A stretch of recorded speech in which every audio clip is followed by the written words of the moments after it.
la faute la plus grande, ce n'est pas la faute elle-même, mais c'est la tristesse et le sentiment d'abandon qui anime un individu après la faute.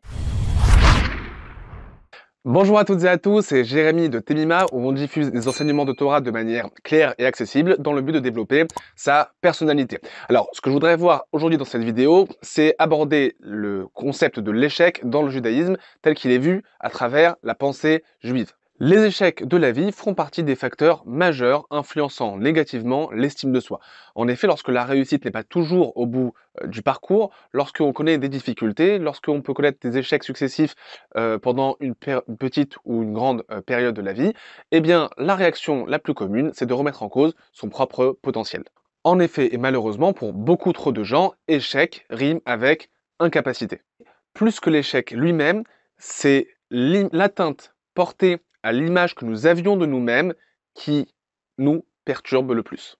Dans la religion chrétienne, la faute est empreinte d'un sentiment de culpabilité autodestructeur.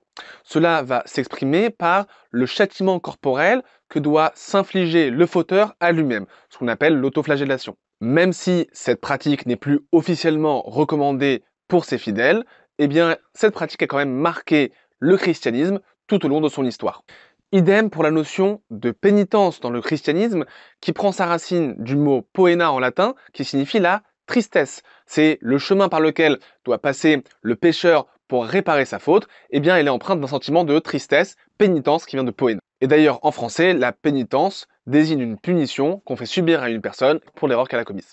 Alors attention, quand on manie des mots en français, des traductions de concepts juifs avec des mots en français, attention à ne pas leur associer les mêmes connotations que celles qui ont été associées dans le christianisme, notamment pour ces deux notions-là, la notion de faute et la notion de pénitence. Le judaïsme offre une autre vision de la faute, qui se dit en hébreu chet, et une autre vision de la pénitence, qui se dit en hébreu la teshuva. Dans notre parcours spirituel, l'échec est incarné par la faute. Cela veut dire qu'il y a eu un manque, nous avons transgressé une des lois de la Torah ou des sages, ou bien que nous n'avons pas réalisé ce que la Torah, ou par extension les sages, attendaient de nous dans une situation donnée. Sauf que lorsque la faute arrive, eh bien on est bien loin d'enfermer le fauteur dans le désarroi, l'angoisse et la tristesse.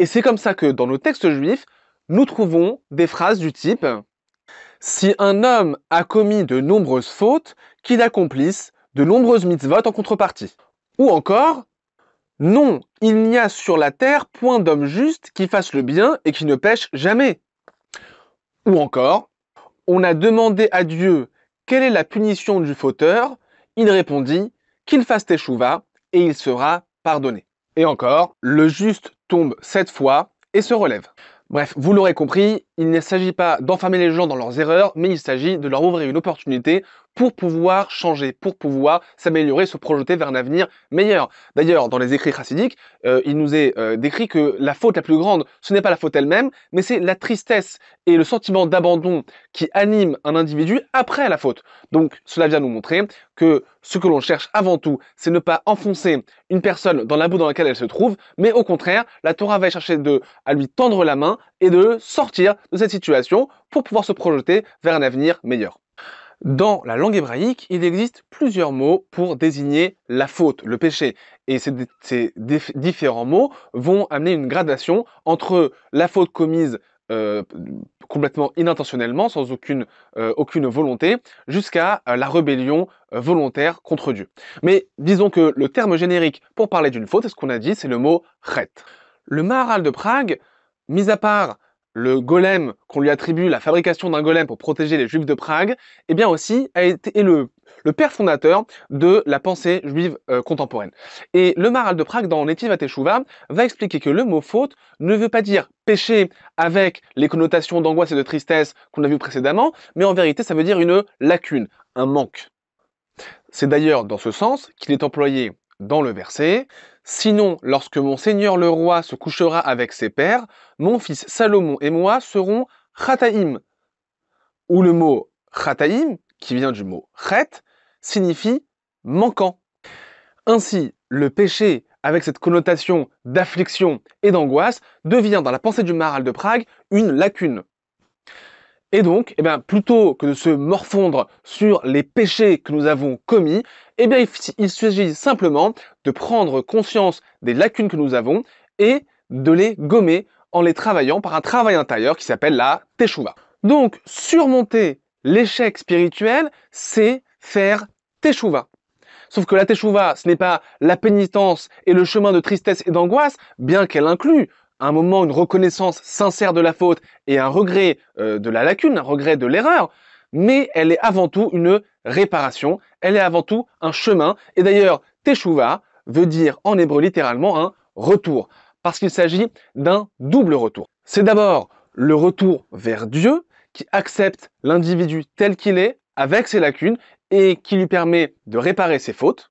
Et c'est un retour vers soi, un retour vers la meilleure partie de nous-mêmes, vers la meilleure version de nous-mêmes, celle que nous désirons être et celle vers laquelle nous aspirons. Donc la teshuva, c'est un retour vers Dieu, et en vérité, cela s'exprime par un retour vers nous-mêmes, vers notre partie la plus profonde et la plus pure de notre personnalité. C'est pour cette raison que le mois de la teshuva, c'est le mois de Elul, le mois dans lequel nous nous trouvons.